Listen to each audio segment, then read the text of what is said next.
Hello, everybody, and welcome to Love Unlocks live sessions. We're starting a bit late today. Sorry about that, but we are here and we are live and very excited about our guest today. Love Unlocks is a program where I chat to some amazing people that I know that have had an impact on my life and my wife's lives. And so you may not always know who they are, but we do, and we would love to introduce them to you. And it's brought to you by our ministry called Love Key, where we want to see that people encounter God, align with His purposes so they can reign in life. And our heart is to really see that healthy families build a healthy nation. And that's why we try to minister wholeness to families and unity to the body of Christ. And that's what this is all about, is through these conversations to bring some hope and bring some inspiration. And I want to introduce this beautiful couple today, all the way from America. They woke up very early to be part of this today. There you'll see some pictures of them and their beautiful family. They were our mom and dad, kind of, when my wife and I were in the States back in 2007, 2008. I was doing a musical in the States, and we were introduced by a pastor friend of ours, and they just let us come and say hi and stay at their house, and we became really good friends. And I want to introduce them to you today. This is Kellee and Kirk Metty, all the way from Raleigh, North Carolina. Yeah, you guys have to snuggle up so we can see both of you at the same time. There you go. There you go. Better together. Nice. Right. Good morning. How are you guys? Morning. We are well. We are well. Wonderful. They just told me that they brewed their own coffee, so I want to know, has that caffeine kicked in yet? It's getting close. I'm so glad you guys are here. Thank you so much for coming on Love Unlocks, and it's actually just so great to see you and to chat to you. We don't do it often enough, but it's so great for you to come on. I really appreciate it. How I normally do this is I first ask some more kind of fun, light-hearted questions to get to know you guys, and then I want to step into a bit more of the deeper stuff about how you guys came to Christ and how things developed from there. But one of the main reasons I wanted to chat to you guys is because of the really significant impact that our conversations had on Aletta and I with our marriage, and in terms of preparing to be parents. That has really been a big impact on our lives, and I will always be grateful for that, and want to honor you guys for that. And so a lot of the questions are going to be about marriage and family, which is also what our ministry is about. But we all know there's the serious things, there's the important things, but there's also the fun side to being married and having kids. So I thought I would ask you some questions about that. So kicking it off, I would love to know, how long have you guys been married? 35 years. Yeah, just a couple of weeks away from 35 years. That's amazing. What is they've got the different years of different things that you have to give a gift of. What is 35? Do you know? Silver or something? Something big. Maybe it's diamonds. A pound of home roasted coffee. Oh yeah, that's good. I like that. So I love hearing the in movies they talk about the meet cute moment where a couple meets for the first time. I'd love to have people know, how did you guys meet, and how long was it from meeting to Kirk actually popping the question? Not long. Yeah, not long. You want to tell? So we were working in the country of Haiti. I was a teacher, and Kirk was working for a nonprofit, and we went to the same church, and we met. We actually met in September of 1984, and then in November, Kirk had a really bad burn accident doing some work, and so I went to visit him in the hospital. And then after that, he came and visited me in my home, and by Christmas time, we were kind of interested in each other in December. Wow. We were engaged by April and married in July and pregnant with our first baby in August. Whoa, that's amazing. You guys did not wait around. How did you ask her, Kirk? Were you romantic, or just kind of like, Do you want to? No, well, kind of, yeah. So we were very intense in our relationship with the Lord at that period of our lives, and we were in Haiti, as Kellee said, and we were pretty serious about each other, and definitely felt like we wanted to get married. But I really felt like we needed a word from God, and I clearly remember the night I was on her front porch. It was about 2 or 3 in the morning, and she had gone inside, and it was like God just spoke to me, and He said, "It's more expedient for the gospel that you are together." And so when Kellee came back, I said, "I got a word from God." And she got pretty excited. And then we had to call her Father.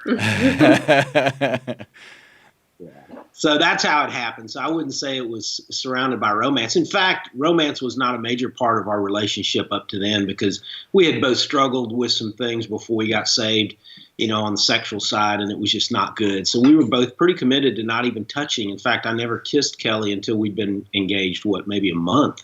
Wow. We didn't even hold hands until we were engaged. So we were very, very pure and very serious about that part of our relationship. But there was no problem after that. Well done. Well done. That's good and healthy. I like that. So got healthy. So we've been married almost 14 years, and I know from that bit of experience that you both come from different worlds when you get married, and there's things that initially are like cute and nice and funny or whatever, but they can maybe over time become a source of irritation or annoyance. And then there's one of two things that can happen. You either accept it and just love the person, through this little things that may annoy you, or you eventually successfully change that in that person. So I want to know, do you guys have any examples of that, like little things that used to irritate that you just kind of accepted, or maybe successfully changed in each other?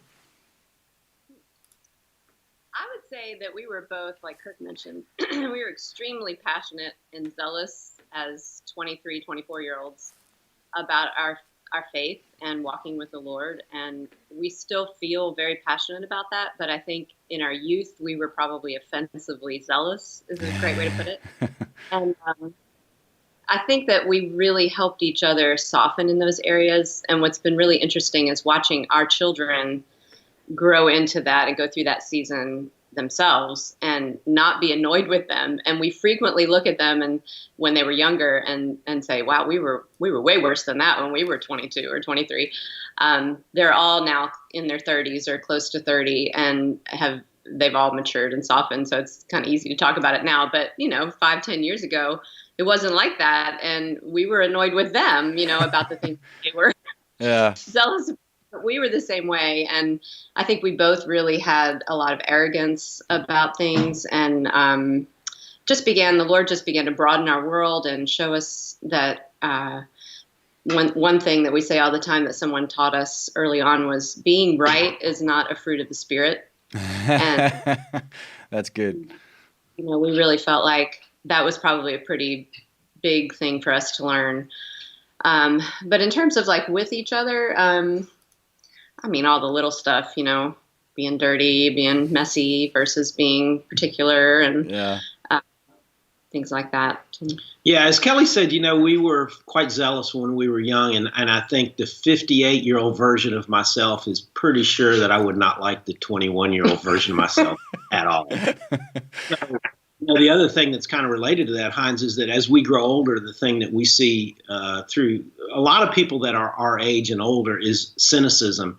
And I think we talk a lot about this, is that we want to become sweet and not sour. And I'll tell you, that is a real challenge. The older you get, the more experience you have in life, it's just much easier to be cynical than it is to really make the effort to be more Christ-like. And so our commitment, we kind of glide into our latter years, is to, try to remain sweet, to be somebody that people want to be around and not to be cynical or biting, especially in humor, because that's an easy way to open, a new relationship when you meet somebody, is to, trash talk about whatever's happening around you and build some camaraderie around something negative rather than taking the high road. So certainly we had a lot of sharp edges in our youth, and we still do, I'm sure. But as you said, you can make a choice to either look past that. And in our marriage counseling, we tell people consistently, if you think you're going to change that person, when you get married, you better think again, because Yeah, that's yeah. That's a good one. It's amazing how that is a prevalent preconceived idea that many people have. It's like, don't worry, I will change that.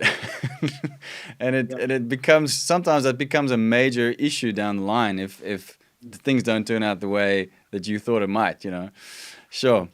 You guys have amazing kids. Now you have amazing grandkids. I would love to ask this question about all of them, but we may be here all day. So I just want you to focus on the four, and tell me their names, and then the first word that pops into mind about that child. Wow, that's a tricky one. Okay, we'll start with the youngest, Yeah, Jessie. yeah, Yeah, Jessie is just a boatload of fun.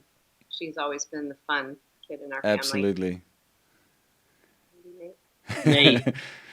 Nate is our youngest son, our third child, and I would call him compliant.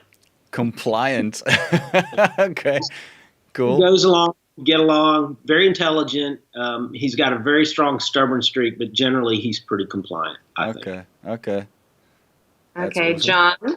John is our oldest son, second child, and he is wild.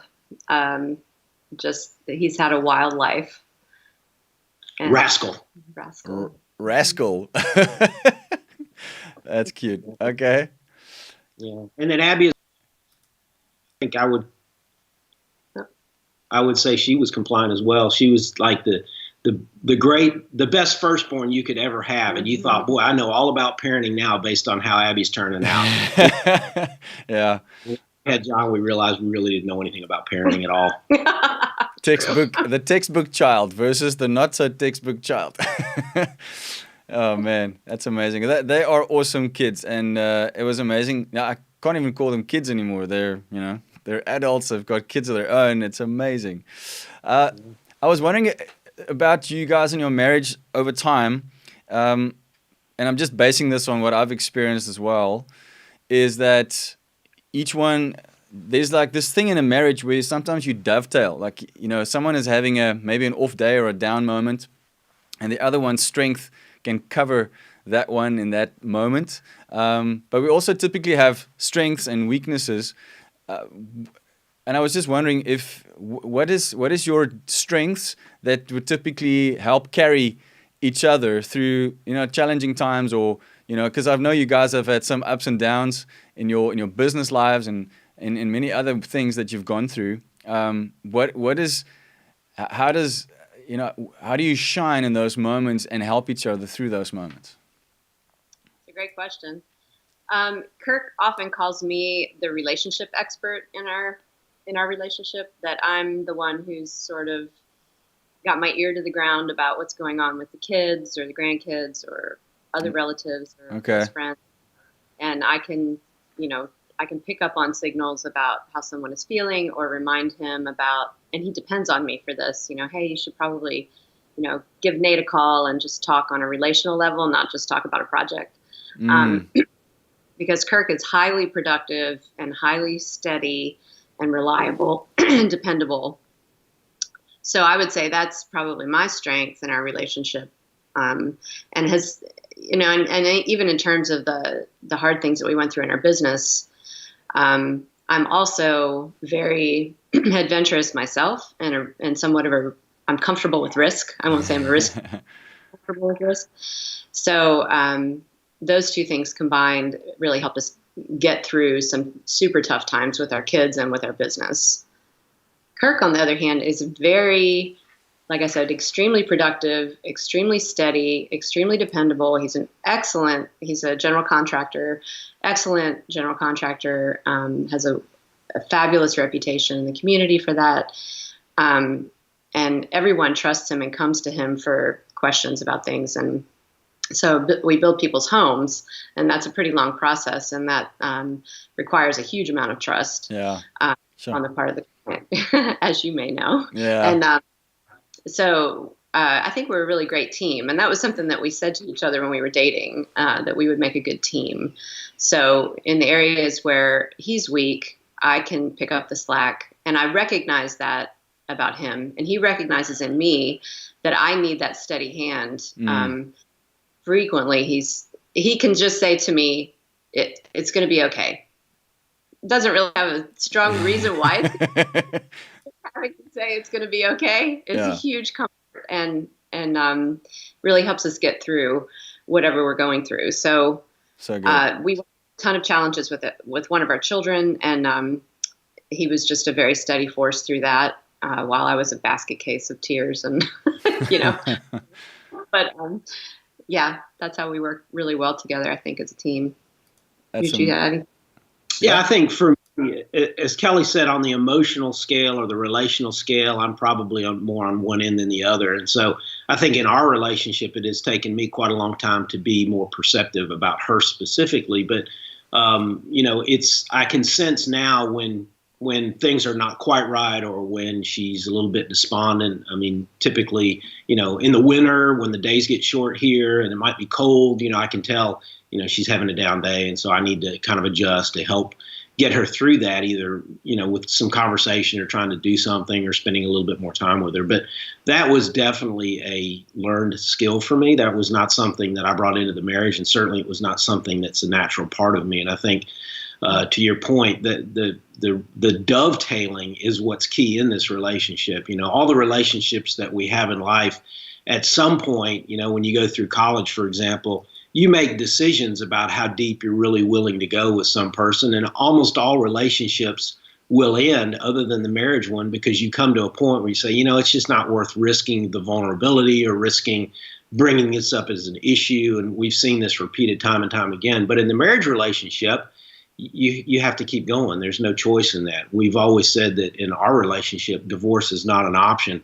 And therefore, if we've got to uncover a rock and dig through something that's difficult or painful, the commitment is there to one another in the midst of that to say, I'm not leaving. So we need to work through this and figure this out, what we're doing. So the dovetailing part is really about going through life together in a way that is mutually beneficial, right? So as the Bible says that I'm to present Kellee, spotless and pure. She is my work in that respect as a husband for my wife. And so that's our commitment to one another, and that's what we're going to do. Beautiful. That's so cool. I think the guys who are watching and tuning in can see by now why we enjoyed spending time with this amazing couple and learning from them. And just on that note, welcome to everybody who have joined us. It's so great to see you. The next question is also kind of based on my own experience. And my wife and I have since learned to laugh about this. But, entering marriage, we definitely both had some preconceived ideas about how marriage will be. And then fairly quickly learned that it's not exactly, what you thought. And I think, television, movies probably play a big role. And the way people talk about romance and relationships play a big role. Did you guys have any preconceived ideas about what marriage will be like, and then kind of had a moment of, oh wow, maybe I missed this one, or you had an expectation that wasn't quite met, or something like that? And how did you deal with it? Yeah. Well, probably the biggest shock to our system was becoming unexpectedly pregnant very early. Oh wow! We were hoping, our plan was probably like most people, we're going to wait a few years and have kids. Yeah. We're going to have fun. We're going to go skiing and go on trips and buy a nice car and blah, blah, blah. And that did not happen. We had a honeymoon baby, and she is a delight. And thank the Lord, she was an easy baby. That made the transition much smoother. But yeah, and probably the biggest impact on that was sexually. So we were, obviously very excited about getting married. We tried to wait as long as we could, and won some battles and lost some others with that. But, we did hold off on a few things until we got married. So we were super excited about that. And then it just, I'll blame it on the pregnancy, but we've talked to so many couples since then that are not expecting a baby and struggle with sex. So I would say, probably in regard to intimacy and sex, that's probably been one of the major things that we struggled with early on. And through that struggle have been able to help other people, because it's extremely common struggle. Sure. trying to sort out, what exactly does this look like? What is it supposed to look like? What is God's meaning in this? What, why doesn't it look like it does in the movies, So I would say that's probably the biggest thing that we dealt with in that regard was really trying to navigate that sexual relationship. However, I will also say that has been, because of the struggle, probably one of the main things that has created a really deep trust and intimacy with each other. I think if it had always been easy and smooth, then there are a lot of things we would never have dealt with. And learning to be patient and kind and generous and giving in that relationship on both sides has been really, really pivotal and great for us. And I mean, even now, we've been married 35 years. We're in our late 50s. We're going through life changes, and and it's a constant it's a constant work in progress. Let me just put it that way. It's a fun work in progress. So it's decided, I remember Kirk saying again, Mr. Comfort, he's always making me feel better. When we first got married and we're struggling so much, he was like, it's going to be okay. We've got 50 years to figure this out. And, we're heading down the home stretch, I guess. I got 15 years left to figure it out. Yeah. That's awesome. I love that. Point to your question there, Heinz, is the thing that you bring into the marriage. The Bible's pretty clear that you're supposed to die to yourself. That's what Luke 9:23 says. You take up your cross to yourself. And before you get married, I don't think you really appreciate how selfish you are. But when you get in a marriage relationship, you've kind of got this vision about what the marriage is. And a lot of it revolves around selfishness. She's going to meet all my needs sexually, and she's there for me, and I'm going to come home from work and there's going to be this phenomenal meal laid out. You're not thinking about her as much. About you. So exactly. You and I had the same preconceived ideas, it seems. So the funny thing, though, is, you get married and you think, wow, I really do have to die to myself. And you think you're making these major strides. And then you start having kids and you realize I haven't gotten anywhere with this. So true. So true. Whole nother level. Yeah. And you guys got kids immediately. So, that was like right there. And you were still dealing with your own selfishness in marriage. And now suddenly there's a child. Oh, my goodness. That's next level. Honestly, the good thing about that was, and I don't think we appreciated this at the time, but it never really allowed us to get into selfish patterns in the marriage. Yeah. Because we immediately had to deal with the kids. And so once Kellee got pregnant and we talked about it, and, I convinced her that, children are a blessing from God. That's what the Bible said. But in our flesh, not what we were believing. But I said, you know what? If we're going to have kids, we need to have them all now so that by the time we get to be 50, we've still got some life left in us. And that's where we're at now. And we're really enjoying life. I'll say that. We've got our health, our finances in a good place. The kids are around a lot, but we've got a lot of independence now, things that we didn't have when we were in our early 20s. And so I don't regret the way any of that has unfolded. But again, about getting into those right patterns and making sure we weren't too selfish. That's amazing. Sure. You guys run the Tuscan group together, and it's been going for quite a while. You've been through, when we met you and spent time with you guys, it was going through a very tough patch. There was the recession in 2008 and all that stuff hit you quite hard. And you got through that. You've got a great testimony about that and where you guys are now. What advice would you have for couples who are also in business together? Because it can get very difficult for some people to work together all day and then be together. How do you guys navigate that? Yeah, it's funny because we've talked to a lot of people now during this pandemic who are stuck together all day because of the pandemic. They're not working together necessarily, but they're in the same household with all their suddenly 24/7. Yes. So, we've been asked that question before because we work together. We work from our home office. So everything is right here. Yeah. And where we're building is literally in our neighborhood. So we really are home a lot. And so, we've gone through some seasons with it because during the recession, Kirk actually went back to a corporate engineering job for a while that took him traveling. He had to live in New York or Puerto Rico or I remember that. Yeah, sure. For for years at a time sometimes. So it was about a 7-year break in terms of us working together all the time. So coming back to that in the past 5 or 6 years has been a readjustment. And honestly, we've been doing it so long now, it's hard to remember what some of the struggles were at the beginning.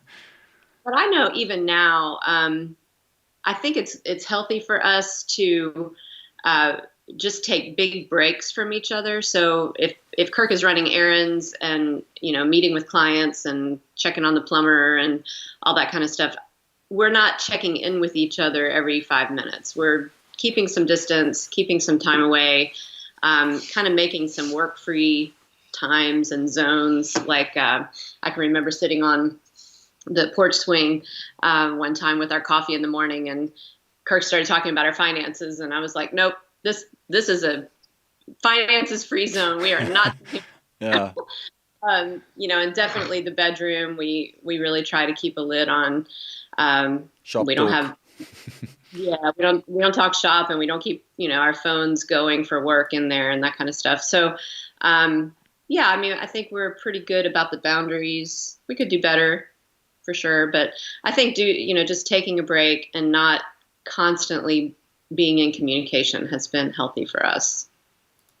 Awesome. Yeah. And, so just to frame that a little bit differently, for me, the business is definitely overriding, and it's on my mind all the time. So the trick for me, or the skill, was to try to figure out, if I can't shut it off, how do I at least stop talking about it, and trying to read about, this is our home, this is our relationship, this is our family. We're not talking about business right now. That's been the biggest issue with all of that.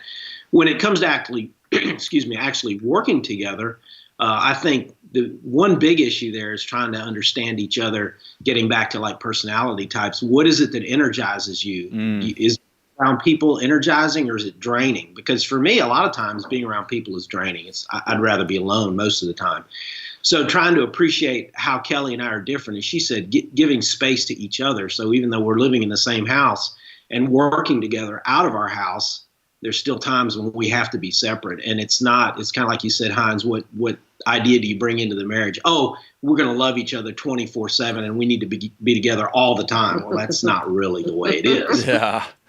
You need some time alone. You need time to process and to think and to, just do life by yourself. But certainly the marriage is overriding there. So I think growing into that, and I think in the context of what Kellee's interests were relative to the business, it wasn't something that was necessarily thrust on her. It's something she enjoyed and wanted to be a part of, which really helped. So she finds a creative outlet in the aspects of the business that she runs, which is the design side and the marketing side, those kinds of things. Whereas I'm definitely focused more on the production side and making the project successful from a time and money perspective. So I think we have a great working relationship, and that might not always be the case with people that are working together. Yeah, it sounds like you're almost, even in your work life, you kind of dovetail in a way, focusing on your strengths. That's great. So when people did ask you about how to handle this being together all the time, locked together in the house, if they're not used to that, what was your advice to those couples? I think just taking a break from each other. I mean, depending on the size of your place, if you can find a way to just be doing your own work in your own corner of the house in some way, and only coming together, maybe at meal times or when the day would normally be over and you would see each other in the evening or whatever. I think trying to keep that kind of schedule as much as possible. Honestly, it's been really tough for me to relate to young parents about this because we don't have little kids under our feet. So I can't imagine how folks who have both spouses working full time normally away from home with their kids in school are doing it. I can tell you. It's been interesting. Oh wow. No, but it's a very real thing that we have to deal with. And I think it is different for Aletta and I, because we didn't have office jobs away from home. We both worked from home already. But now with the kids at home, and you have this like thing in your mind, like I need to school these kids somehow and work and still generate an income somehow. It's been very interesting. But God has been so good in just giving us wisdom and guiding us. But it's new issue, that people have to deal with. Wow, it's a brave new world we live in. I'm sure I'm sure your oldest son is probably becoming a whole lot more mature by force, because you're probably depending on the older kids to help the little kids. I could see that happening for sure. Yeah, and with I remember in the beginning of Leon's grade 4 year now, they told us you're going to see a shift in your child's approach to responsibility. They're going to actually take up responsibility naturally, and I've really seen that, and definitely been a lot of development in that sense. And he's even starting to become a bit of a parent to his brothers. Sometimes I have to go, hey, whoa, take it down a notch, because it's also, I guess, typical older child. They know they are very responsible and they want to lay down the law. But so that's it's been interesting to see but it's been good for all the relationships in the house, because you have to now, you're faced with this, you have to deal with it, it's relational. It's my wife and I, it's me with each child, it's us as a family together. All those dynamics have been challenged, and we have to navigate, but it's amazing. And on that note, I wanted to ask you this whole thing of you started, you minister to couples, and you've got retreats for couples and doing amazing work in that space. You call it Better Together. What does Better Together mean to you guys? Wow. Yeah, it's funny. We have an annual retreat in February, usually around Valentine's Day, which is February 14th here. I assume it's the same there. It is, yeah.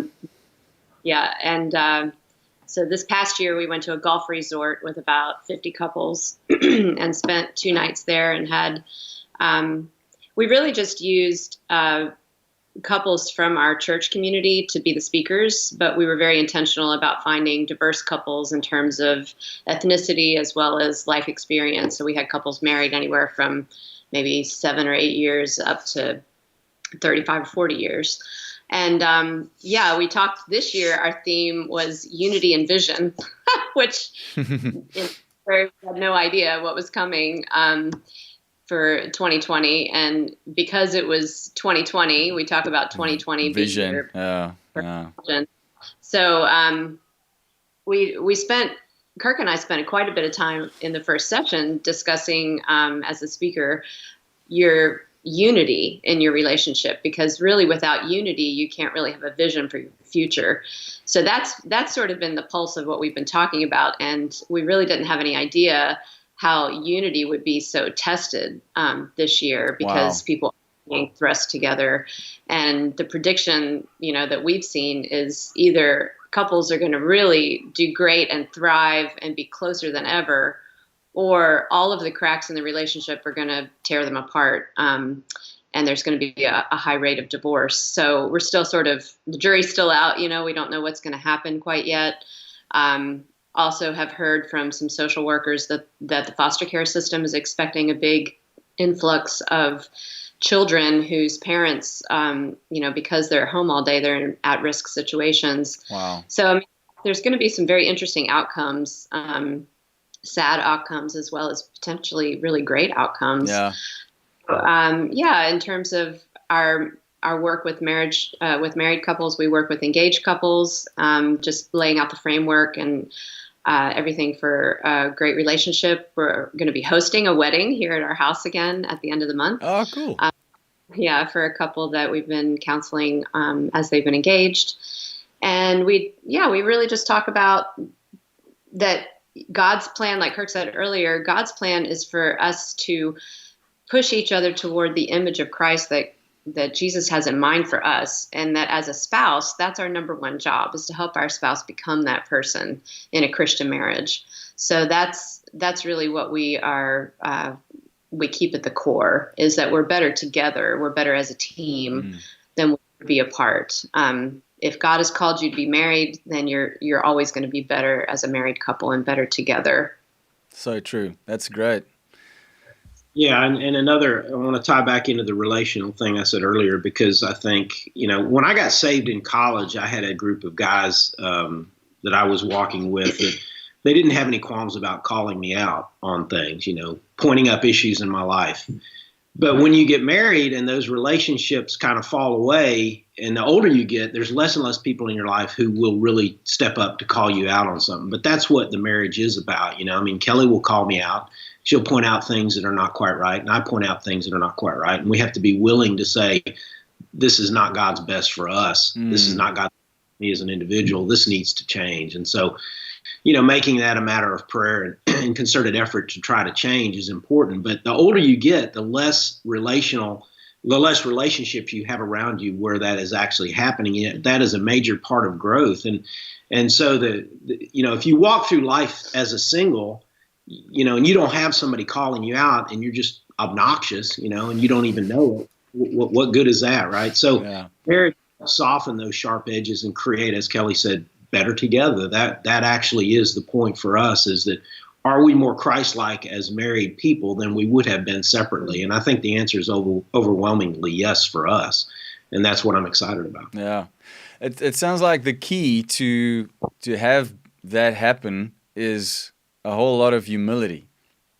And what I've realized is that, and you must tell me if you agree with this, that it's a lot harder to humble yourself through self-discipline towards a person than it is to choose to humble yourself before God, because that humbling yourself before God is in my case anyway what helps me to be humble enough to go and apologize to my wife and work through whatever thing we may be facing.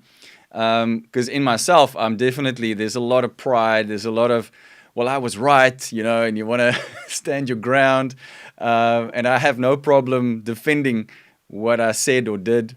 Whereas, for her, it's a whole other, she handles conflict in a very different way.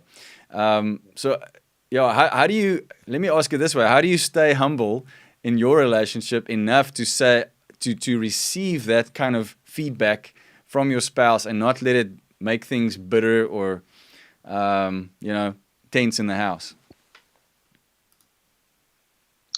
Well, I think you touched on the conflict issue, Heinz, which I think is key to the success of any relationship. In fact, we talk about that a lot in marriage counseling and in our retreats, is that if you are unable to handle conflict and to resolve conflict, your marriage is probably on thin ice, because you have to resolve conflict. So, as you said, you bring in these ideas about what marriage is. One of the things that people bring into a marriage is this idea that we're never going to have a fight.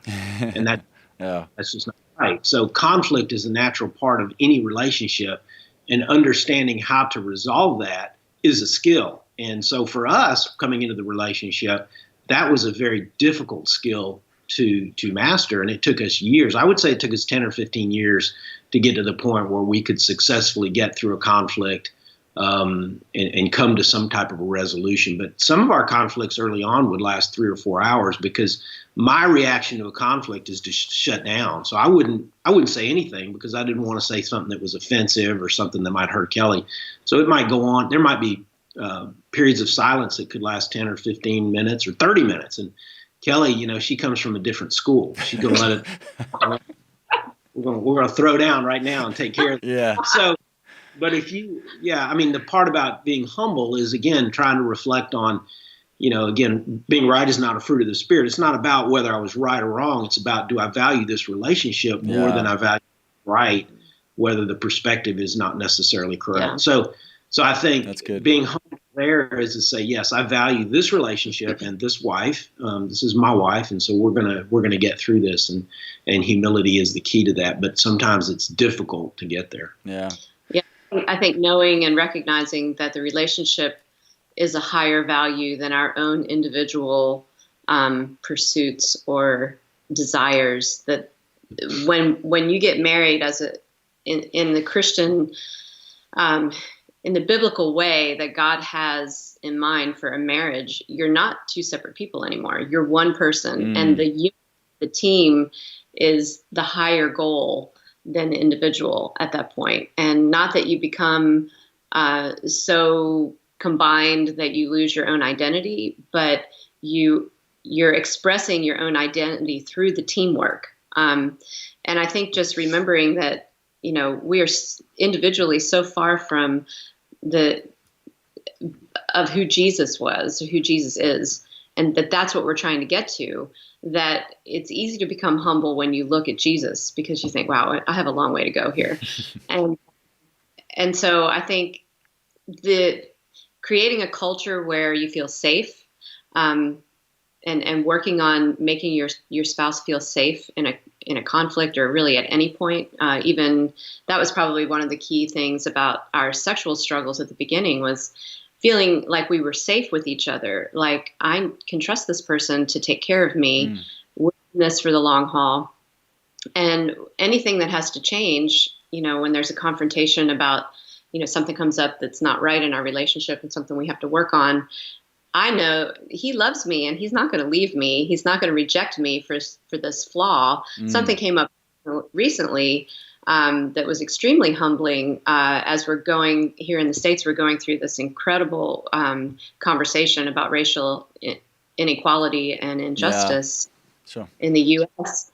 And really, it's been a deep work of humility for us to just be quiet and listen. Others and learn. And, just when you think you're doing okay, something pops up in your soul that's not pure. And so, just this, something happened a few years ago, and Kirk reminded me about it. And we were, it was very humbling. It was painful. And yet I know that he's a safe place for me to process my sin, to get through stuff and change. And, I think that creating that safety is really important to do. I love that. What I'm hearing is that it's important to recognize that there's a calling on your marriage, and that it's something that God put in place, and it's almost like, I like the way you said, I value my wife and my marriage, and I value this calling that God has placed on my marriage. And so when things get tough, you go, okay, am I serving that, or am I serving myself? And that for me is a powerful thought. Yeah, wow, thank you. I wanna people to hear your stories of coming to Christ. And you both said in the beginning there was a bit of a time that you weren't living God's way, and then you became very zealous. And then there was the process of after becoming saved, being zealous, and realizing what wisdom brings to the picture in terms of dealing with other people. I would love to hear how you guys individually came to know Jesus, and how his love unlocked your lives. Because that's one of the main things we try to get to here. And then I want to chat to you a bit about parenting as well. Okay. You going to go first? Sure. Yeah. So I was raised in a Catholic house, and everybody in my family is Catholic. We went to Mass every week, multiple times sometimes. So I grew up in church. But when I was about 17, I had a friend who was not Catholic, and he invited me to go to church. And my parents said they weren't excited about it for sure, but they said, well, you can go with him, but you still have to go to Mass. And that really just didn't make any sense to me at all. And so it was at that point in time when I began to really question everything related to a worldview and God. What is the truth? How am I going to embrace this, and how am I going to live my life? And so I went on a wild spell for several years. And then when I went to college, it was a pretty wild time in my life, but I think I was really just searching for something that was going to stabilize me.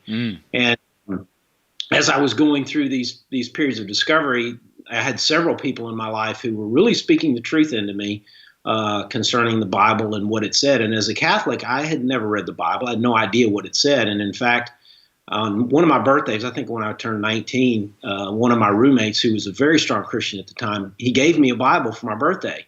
And I said, Ronnie, that's really great, thanks, but I can't read this because it's not Catholic. And I'm not sure what Catholic Bible was or anything about the Apocrypha. He said, that's okay, you could take it back and get the one you want. And he knew I wouldn't do that at all. But anyway, these people that were around me began to really challenge me with basic biblical questions about who God was and who Jesus was. Why did Jesus walk the earth? What was sin?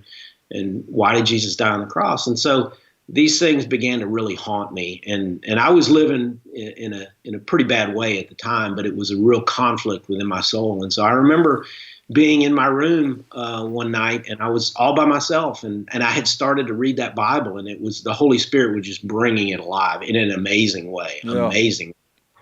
And I was all by myself, and I just had that realization from God that if I was the only person on the earth, he still would have died on that cross just for me. And I thought, wow, this is phenomenal. I need to be all in on this thing. And so that's when I got saved. So I was, I think, 18, 19 at the time.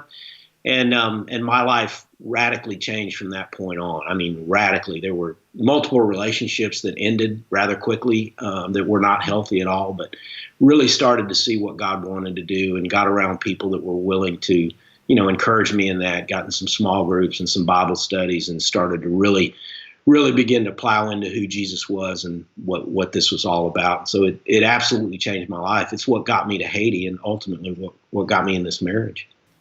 Wow, that's incredible. Can I just ask on that,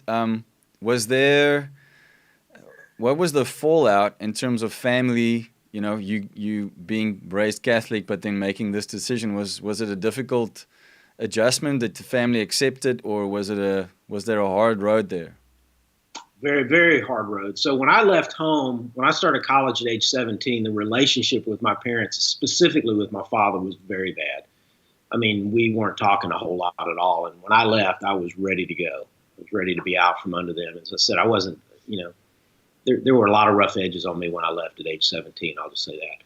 So when I got saved, or when I started into this transition, my mother, probably more than my father, expressed, some serious concerns about this. But certainly when I got saved, it was a pretty big falling out. I mean, they were both very disappointed, very saddened, because at that point in time, my mother honestly believed that if you weren't Catholic, you were going to hell. Yeah. And she honestly believed that. So it tore her up in her soul. Wow.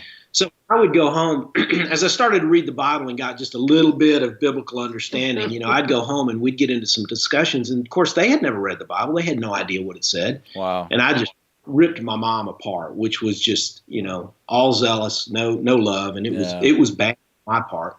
And I think it really embittered my father. Bitterness went for quite a long time. And I wouldn't say it necessarily even healed. In fact, I think the real glory in this story, if I could fast forward about 30 years, is that as at one point in, I guess it was about 1988, I asked my father, they came to our wedding, which was a major deal, and I didn't know this at the time. But in 1988, I asked my father, I said, Dad, what can we do to improve our relationship? And I mean, he quickly shot back at me. He said, we don't have a relationship. He said, I wouldn't have come to your wedding if a priest hadn't counseled me to go, and I only did it for your mother. Wow. I mean, that's how the bitterness ran. Sure. So for about 30 years, it was an amazing walk in terms of trying to maintain some type of relationship with them, have them involved in the kids' lives. Very, very difficult.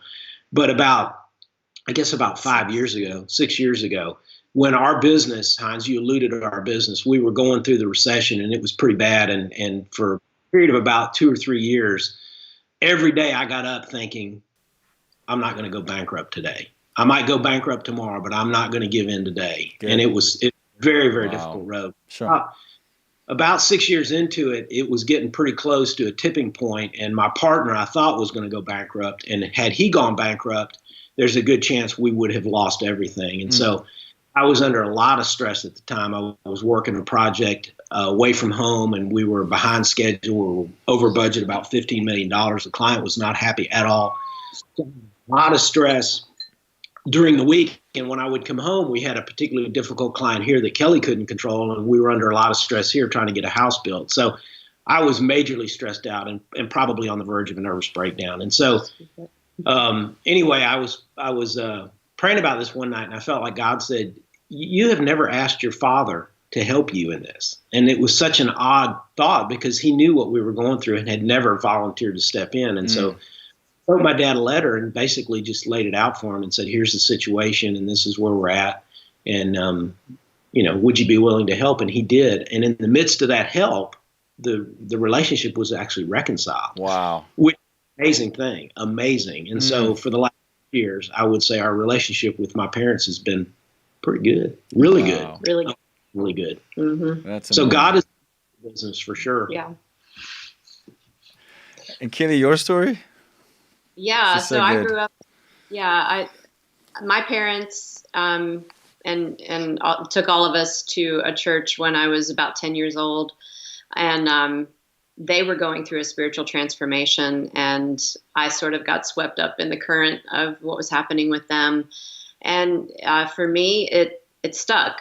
Some of my siblings, it didn't stick, but for me, I got, it was like, wow, I'm one of those compliant kids. I'm the oldest child. I was that textbook kid that you read about. So it was easy for me to believe that Jesus was who he said he was, and I followed him, and I was very compliant about it. I definitely have had to not just borrow someone else's theology and belief systems, but dig in for myself at times, and not just go along with it. So that's been the challenge for me, because I am pretty compliant. But yeah, I met the Lord when I was 10.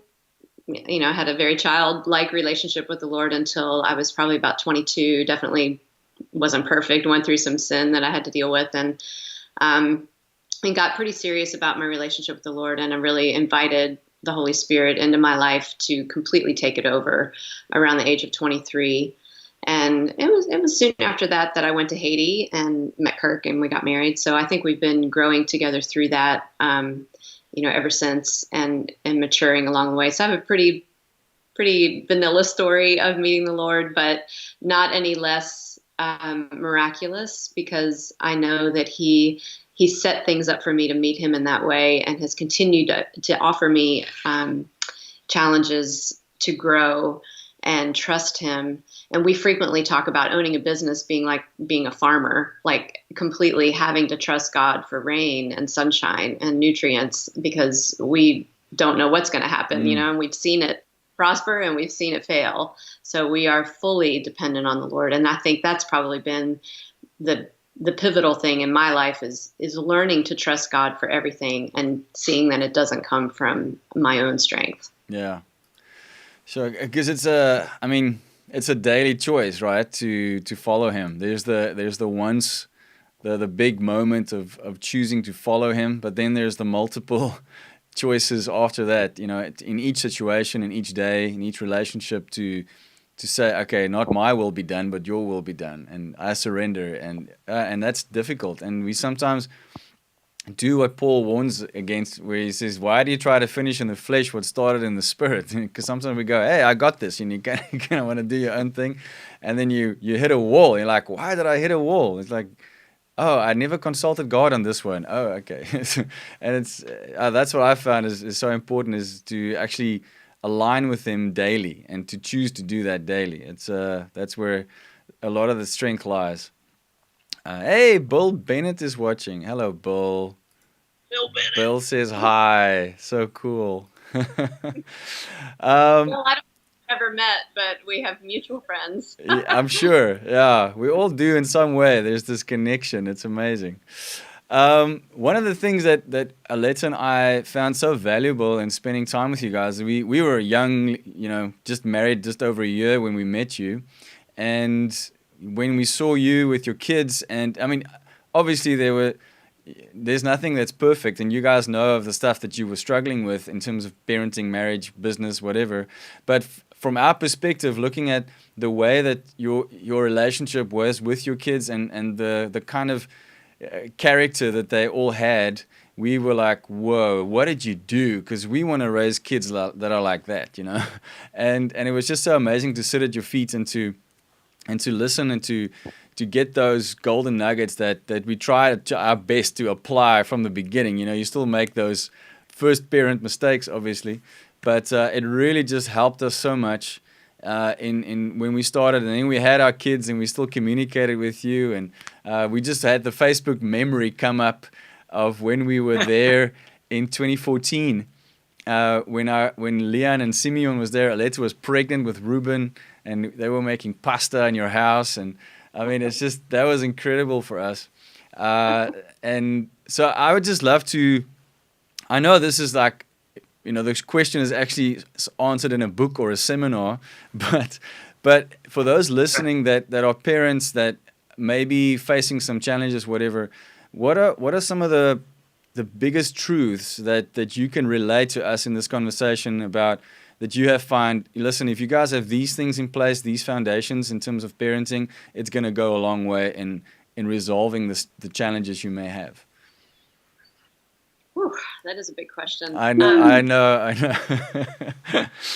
But, I think the thing that we just actually did a Bible study or a book study with some other parents that are our age, in our season of life. And the book was called Doing Life with Your Adult Children. You probably ought to read that now before your kids are adults, because there's just a lot of preliminary things that, wow, we should have done that differently, Yeah.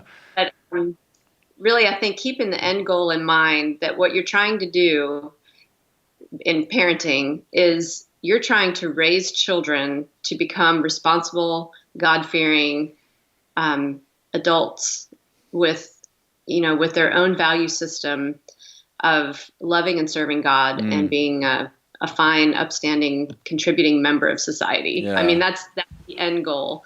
And, I think it's really easy to get lost in the diapers and the discipline issues and school and all the little things that go into training a child, and not keeping that higher goal in mind of what you're really trying to do. So when you keep that goal in mind and you've got that target out there in front of you, you're aiming toward that target.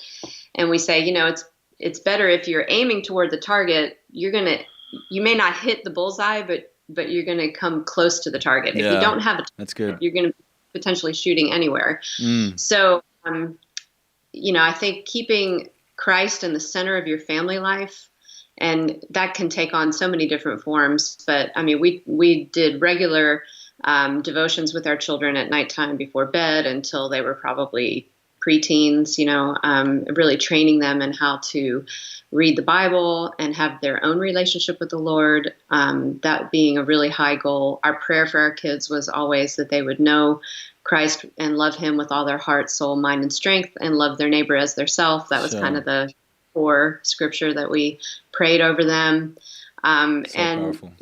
That's all on a spiritual level. But I think another level that a lot of parents miss is identifying your child's gifts and talents that are God-given that can help propel them into a career, a way to earn money, because they do need to be independent. Yeah. They need to be launched at some point to become responsible individuals who can earn money and have their own families and do their own thing in the world. So, I mean, even as our kids were young, we were really paying attention to the things that they were gifted in and steering them toward a career in that way. And So one good. example, our son John, the wild one, he went the most trouble, if you can't tell from our conversations about him, but he really had an aptitude for automotive mechanics.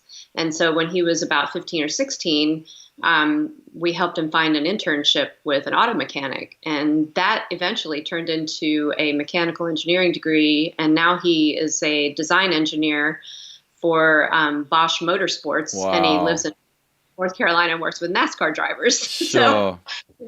So cool. So he's it was like recognizing that early on and pointing him in that direction, to help him recognize what he was good at. And I remember, sorry for interrupting, I just remember as well, I'm not sure if it was him or Nate or both of them, that you found that the normal public school system doesn't really make them shine. So you made a decision to homeschool rather and give them that hands-on experience with what they were good at. Do I remember correctly? Yeah, for sure. I mean, we were homeschooling them from very early on just because that was something we wanted to do from the beginning. But yes, they both of our sons were really struggled with some learning disabilities, and we had them at home until they were about 14 or 15, and then we put them in the public school system. But it did give them an opportunity to kind of, that they weren't forced to fit into this, square hole when they were around. Yeah. Okay. And lots of opportunity to do things that were kind of outside the box. So yes, I would say our kids, in terms of their homeschooling experience would say that what they learned at homeschool was a lot of confidence to try new things and learn new things and learn how to learn for themselves. So, and that failure is okay. If you make a mistake, that's actually how you learn. I think that's a big one. Sure. Yeah, for sure. Yep. Kirk, as a father, I mean, I think one of the biggest pandemics we actually face in this world, pandemic, is fatherlessness, and it's doing way more damage than a virus can, in my personal opinion. And as a father myself, I would love to know, just when you answer this question I asked about parenting advice, I would love you to do it as from a father's heart to other fathers. So, because I think it's so important for those who are dads to be the best dads they can be, and what does that look like, and how do we make sure that we have less of the social and other issues that we have right now in the next generation? Yeah, I think you touched on a very key point there, Heinz, the fatherlessness of certainly in our country we see a lot of that. But getting back to my own experience in terms of being just one father, what did we do and what did I do specifically? I think there's so much of who you are as a man that you're modeling God for your sons and your daughters. They're getting their perspective of who God is through who you are, because so God has spoken in the masculine in the Bible. And so they're assigning characteristics to God based on how you behave as a father, and whether they realize that or not. But a lot of their view of God is coming directly from you as a father. So it's important to be the best father that you can be for that reason alone, even if you don't say anything. And a lot of times, especially for my sons, they did a lot of things with me, and we weren't necessarily talking, but they were observing, and they're always observing, what I was doing. And I think one of the important things about being a father, as Kellee said, is trying to understand the strengths and the weaknesses of your child so that you can help them with those, and certainly help them along a path that's going to give them the best opportunity for success in their lives and the most fulfillment, right? Because if you're doing something you love, then you're good at it, then you're going to be successful. And I think for our boys especially, it's turned out that way. But for the girls as well, to understand, how they view life, how they view God, how they view the Bible. Those are all things that they're getting from you as parents, but specifically as a father. One thing I think in our relationship, as I was probably more the primary disciplinarian in the relationship, but when I see parents today, and especially with young kids, I think one thing that's very, very important is to be consistent in the discipline, because I see kids who are quite good at manipulating parents. When a parent will say to a child, "Don't do that, don't do that, don't do that." Times there's no consequences. Yeah. And the child realizes that very, very early on. I mean, we started disciplining Abby probably before she was 1. Certainly when she knew the difference between right and wrong. Before she could talk, she knew the difference. Yeah. And so we're very, very consistent at that. And the key to that we discovered was really to do it in a spirit of love. And the problem with it is that if as a parent, when you're disciplining your child, if you're not doing it decisively and early, it will devolve into something other than love, because you start to get irritated or frustrated, or, because you're trying to get this child to do something that you want them to do and they're not responding. And so it's your emotions are getting out of control. And so typically a lot of times that discipline will come out of harshness, and the child understands that. They know what's going on. And so that's why for us, we made a conscious decision very, very early on with our kids, is that, when we say no, no means no. And if they don't comply, then there are consequences. And so we could do it in a spirit of love because we weren't frustrated. It was just, this is how we're doing it. This is what you've done wrong. And so we're going to address this now before it gets out of hand. And so our kids, I think they understood that. And so they were brought up in an atmosphere where they understood right and wrong, and they understood there were consequences for actions, which again is what the Bible is telling us about our lives. If you do these things, there are consequences. And so we wanted our children to understand that, but we wanted them to understand that in a loving relationship, just like it is with God, and that's how God treats us. Those whom the Lord loves, he reproves and chastens everyone as a son. That is the biblical model. Sure. And so, Father, that's what I wanted to give my kids, and to think about it in a long-term perspective. So this impacts not only my children, but their children and their children and their children. Yeah. 5 generations down the line. So in the same way the good things go that way, the bad things do too. So the mistakes you're making now, you're going to see those in 100, 200, 300 years. So what we want to instill in our kids is a sense of this destiny, this sense of lineage, this sense of God is more than just today and tomorrow. He's about life and decades and lineages. Multi-generational God. I love that. That's so powerful. And that's some of the things that you taught us back then that we try to apply. I don't always succeed in in keeping the emotions in check, especially at the moment. They are 10, 8, and 6, and when all three of them together gang up against you, it's interesting. It's interesting. But I try to remember that advice and apply it as much as I can. I want to listen to the moms just about letting your husband be a father. I think this is something that a lot of women have a hard time with. Is, most women, we're kind of the grace in the relationship. Oftentimes we want to go easy on the kids. Oh, don't be so hard on them. And I think that I realized pretty early on that Kirk was God's gift to our children in terms of they needed to see what it meant to be a man and to be solid and be dependable and be consistent and reliable. And I think that sometimes women will step in and try to intercept the way that the husband is taking care of, like challenging their children and disciplining them and leading them in a way that some kids just need it to be a little bit more harsh. Sons oftentimes need that tough daddy hand, and not the soft mom. And I think that a lot of women fall short in this regard because they want to protect their children like a mama bear kind of thing. You need to let your husband give that loving, firm instruction to your children.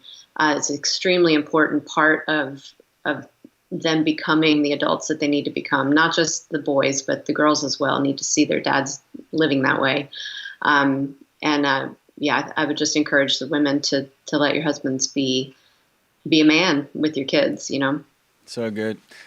I think one of the conversations we had that really stuck with me as well about kids is to not you challenge what did I want to say?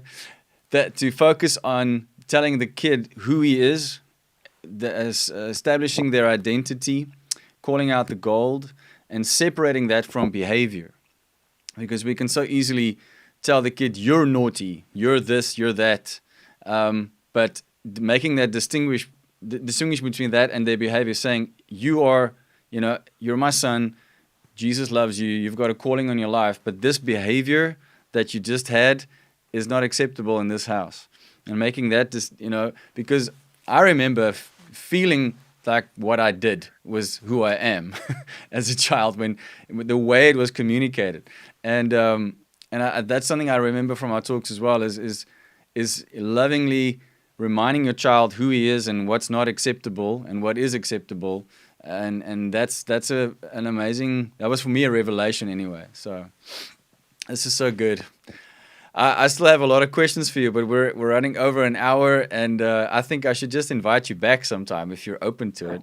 I did have one more question that I think is relevant right now that maybe you can speak to. Being where you are in the States, in more of the southern parts of the States, we're obviously here seeing the racial divide exploding over there. We have it as well in our own way. We struggle with that still here in South Africa.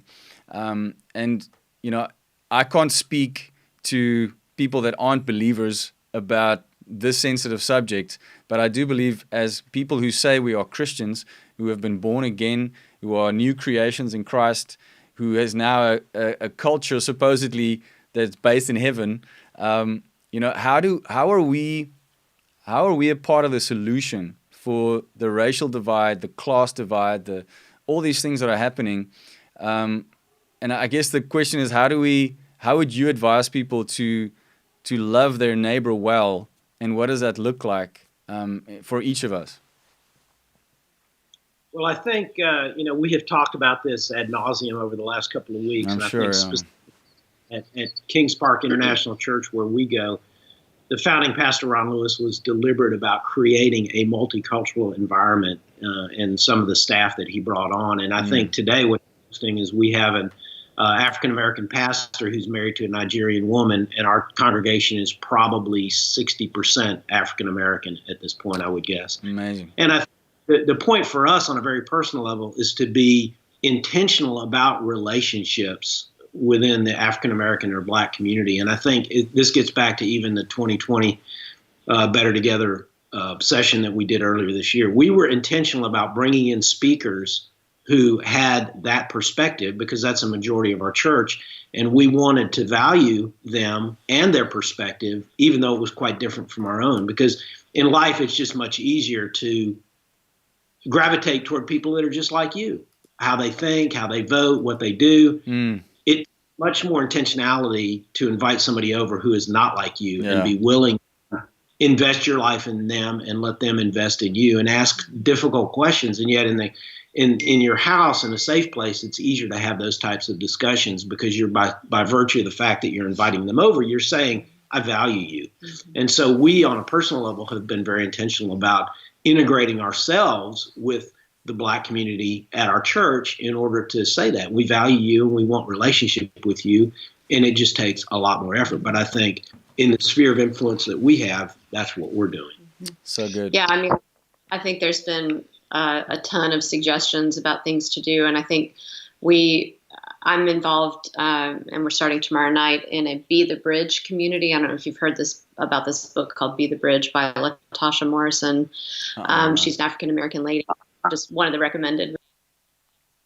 But it's been a really good book, and we're beginning the discussion tomorrow night. Our pastor's wife organized a group of 10 ladies that are different ethnicities and ages, and we're going to be discussing this book together. And there are these little communities, book studies about this book around the country right now. But yeah, I think educating ourselves and not being just not having the advice to give, because we're not coming from the painful perspective. We're coming from the position of privilege and not really understanding. And even though we've been at this for a long time, I certainly think privately we would say we felt like we've learned a lot. I know we still have a long way to go. And we understand that without Jesus at the core, that this is a sin issue ultimately, and not just a social justice problem. Yeah. And though we may solve some of the problems now and make strides in the right direction, unfortunately, there will always be something else that is going to be a problem, because sin is at the core of our culture. So yeah, we're in a position of just learning and listening right now, and just continuing to use our gift of hospitality to try to promote better relationships between ethnicities and ages and demographics. Yeah. So that's where we're at with it. You want to add something, Kirk?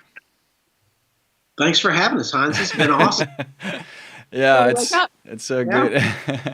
It was really special, and I really appreciate your time and the input you give. I really appreciate the wisdom and the love that you have, and we really miss hanging out with you. I can't wait to come again, especially now. It'll be even more sweet to be able to just travel again overseas, but especially to come and see you guys. So I hope that is in the near future. Can I ask for you guys to maybe just do a prayer for those watching and listening, for the marriages and for the families, and maybe just a prayer into this space of the racial divide and how we can all be part of the solution. Yeah, absolutely. Lord, we thank you for this time together to talk about this particular subject, as marriage is so close to your heart, Lord. There's so much written in the Word about the relationship of Christ and His church being reflected in these marriages. And so we pray for everyone who's listening, who maybe has a great marriage or a struggling marriage or maybe no marriage at all, Father. We thank you that your Spirit is pervasive and that you're changing people from the inside out. Yeah. And even as we discuss these racial issues, Lord, the real solution here is you, and it will always be you. And until the culmination of the age, Father, it will only be you that really affects change. So what we do on the surface, Lord, while it helps, it's not really a solution. And so our prayer is for your Spirit to come in a powerful way to sweep the nations, Lord, and the individuals, and bring about real change in the hearts of men. We look forward to the time when we're together with you, Lord, in your kingdom, your newly established kingdom, renovated kingdom, where there is peace and there is equity for all, Lord. We thank you for what you're doing in the hearts of people and nations, Lord, and we're glad to be a part of it. Make us humble before you, Lord. Give us teachable spirits that we might change our worlds and our areas of influence, our spheres of influence. Yes, Lord. Thank you for Heinz and Aletta and their ministry there in South Africa and what they're doing, and just the opportunity to speak on this subject, Lord, really to bring your Spirit into this conversation. In Jesus' name, amen. Amen. Amen. Lord, thank you for Kirk, Kellee, their family, their business, their ministry. I thank you that you've established them to be a voice, a beacon. And I pray, Lord, just that you will keep blessing them, strengthening them, give them wisdom, Lord, especially for this time. And I thank you for the opportunities they have to minister into this space that is so difficult, and that you will guide them in that. Lord, I pray that your love will keep flowing through them in an even greater way, and that people will pick up on that, and it will break preconceived ideas, it'll break down veils, and that your love will become the standard wherever they speak, wherever they share, wherever they host a party. And Lord, that they and others like them in the nation of the United States will really be led to understand in a new way, in a fresh way, how they can relate and how they can build bridges and build relationships in a way that will really see that nation prosper on a whole new level. We thank you, Lord, for marriage. We thank you for parenting, for children. And I also just want to bless them and their family and all those that are listening. In the mighty name of Jesus, we pray that. Amen. Amen.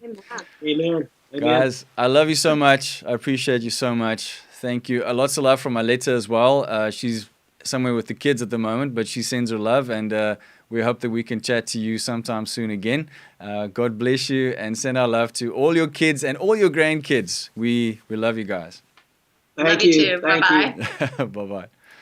Guys, thanks so much for tuning in and being part of the conversation today. Remember to come on again tomorrow at 1 o'clock and the rest of this week. We look forward to having you. Thanks so much. Please send your comments and questions, and please share these with others as well. We really appreciate you guys. God bless you. And remember that God's love can unlock anything in your life. Bye-bye.